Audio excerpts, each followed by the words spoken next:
Hello, everyone. What's up and welcome. My name is Lovetta Janeine, and welcome to my Freedom of Self-Expression podcast. Thank you all for being here.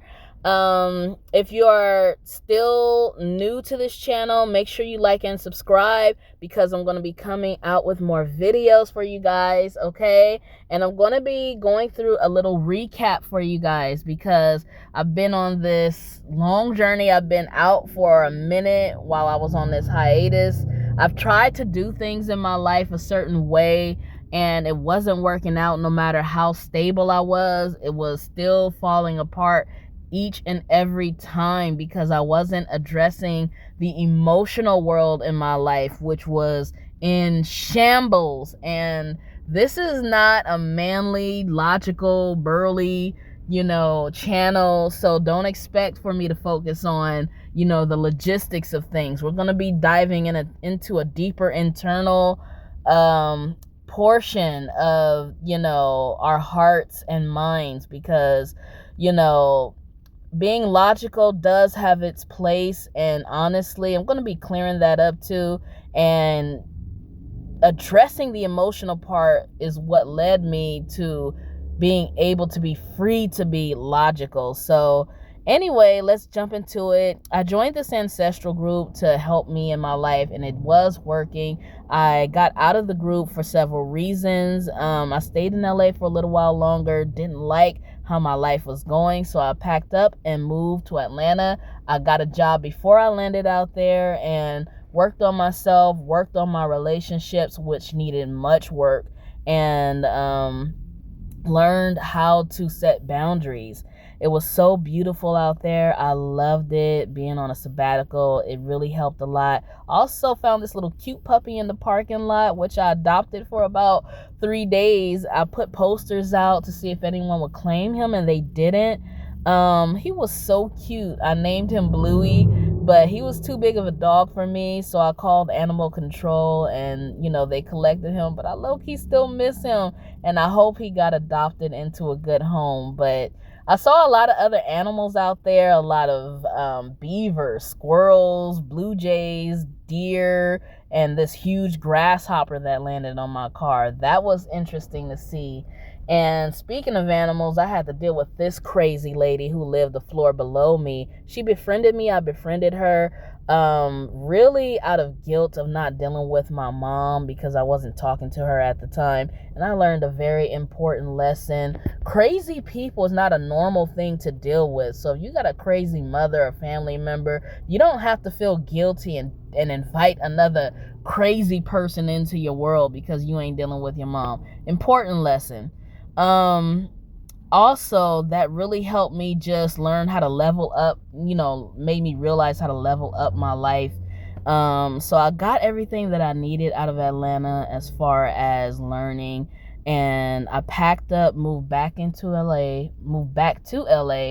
I was set to get an apartment before I landed out there, so I was on that path, stayed in a hotel for 2 weeks, and when I came to the apartment to get my keys, I realized that it was all a scam. Now, this is the thing. I still had some work to do on myself as far as healing because I low-key knew and sensed it was a scam, but I didn't want to believe myself, so much so because I didn't want to go to that back house that I kind of ignored myself. They ended up sending me a fake check, and it really got sloppy afterwards, but I'm omitting a lot of information to save face too, and I was really down bad. I did not want to move back home to my mom's house, but I let a friend convince me to do that, and I actually did.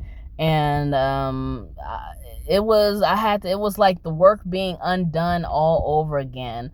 I realized a lot about people, some of the people around me.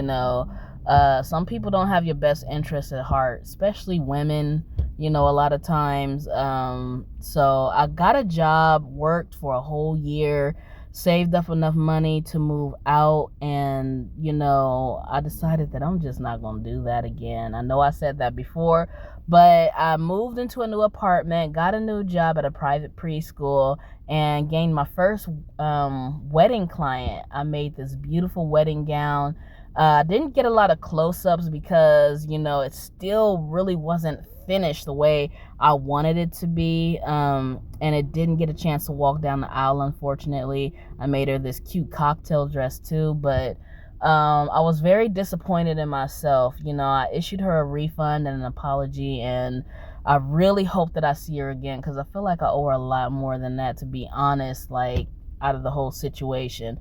While living in that apartment, I dealt with these crazy Hispanic gang members who followed me into a mini mart and cornered me at the cash register. And I've been dealing with a lot of these Hispanic gang members in all of the apartments that I've had in LA, and I got sick of it. I walked past they ass like they didn't exist, and I kept going back to that liquor store because I'm not going to let anybody intimidate me. But ICE came around, at that time and gaffled a lot of people up. My car also got stolen while I was living in that area. It was a janky area too, but it was close to the fashion district. So I decided, I got my car back, called the police, got it back. Dealt with this crazy person who lived the floor below me too. Once I started working on my relationships and having boundaries and, setting in stone what I want, and, so I wasn't having a man come over my house regularly like that. Once that stopped happening, I started getting all these people coming to my door fucking with me. So that taught me a lot about preparedness and what you need to do in case motherfuckers want to fuck with you. And shout out to my brother because he handled him. But this situation, I moved out of that apartment and my car got stolen again once I moved to a new apartment, and I learned a lot about car maintenance. I got my car back, learned about car maintenance, and dealt with that. But I was still having issues in my internal world because I was still halfway in and halfway out of not dealing with, my mother and certain family members, and it was causing me a lot of anxiety in my life, and I wasn't able to focus on my stability. So I ended up getting pushed out of this apartment, and I had to move. And that was a huge lesson for me because at that moment, my friends were trying to tell me to go back and live back there. You don't want to, but go do it. And I said, no, I'm not going back. I ain't going back to that motherfucker ever. I love my family. I said what I said. I don't care how it sounds to other people because they don't know what I go through, and more importantly, they don't want to know. So I've been in between my car and hotels for an entire year up to today. And to be honest, my mental health has skyrocketed because I know that I don't have to anticipate disappointment or betrayal or just a certain publicly. My family is cool and my family are good people, but people do things sometimes, and I'm just not going back there. Also got a little security job on the side while I've been out here. If you want to learn how to say no, this is for the quiet girls. Get you a security job. That will force you to deal with people when they don't respect your boundaries. It will force you how to eliminate people.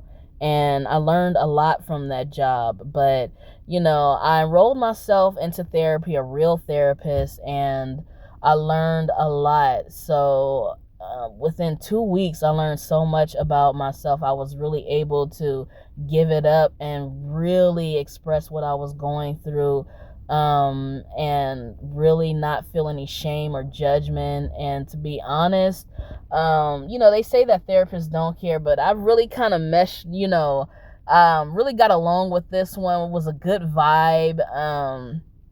It was a really good vibe. And to be honest, I'm glad that I went there because I really was able to see that I was right about my life the entire time. All the gaslighting and things that I've been through with my mom and, certain individuals, not too many, but, I realized that I didn't like how I was being treated. I didn't like how I was being presented to my family by my parents. And, that wasn't my personality and it just wasn't working for me. So I learned how to manage people in my life from then on. And while still focusing on my business. I focused on my fashion brand. The entire time my mind was on it, but I had to just deal with my mental health so that I can get to it. So occasionally I do go into fabric stores just to smell the needles and thread and notions and stuff like that, because I can't keep myself away from it, and I really wish I would have treated you better when I had you. But I still have all my stuff. I'm giving myself some self-love. I go to a lot of coffee shops and just sit and work on my business. I don't eat tuna a lot, but that tuna sandwich from Earth Cafe was really good. I go to Starbucks occasionally too. But mainly just focusing on my brand and my business. That has not stopped at all. So that's going to be coming soon.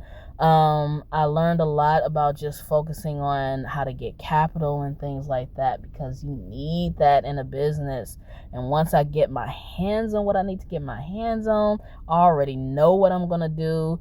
And I'm really just going to focus on pouring into my business, pouring into you guys, and, learning how to patent my designs as well, because I already see the trajectory of, where this thing is going to go, because so many people copy Black designers and new designers. It's a shame.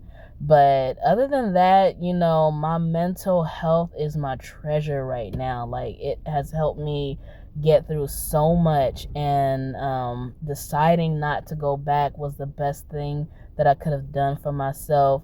I don't have to anticipate guilt, shame, being rejected, being misunderstood, being abused, mishandled, and things like that. A lot of people abusing you and don't know that they're doing it, or they may play with you, and I got tired of that. I got tired of being played with, people trying to get a reaction out of me, and they're willing to sacrifice not having a solid, Black representation. Instead they would rather play with you. I peeped a lot of stuff, but I'm going to be clearing a lot of that up in upcoming videos. The video is ending, so I'll talk to you guys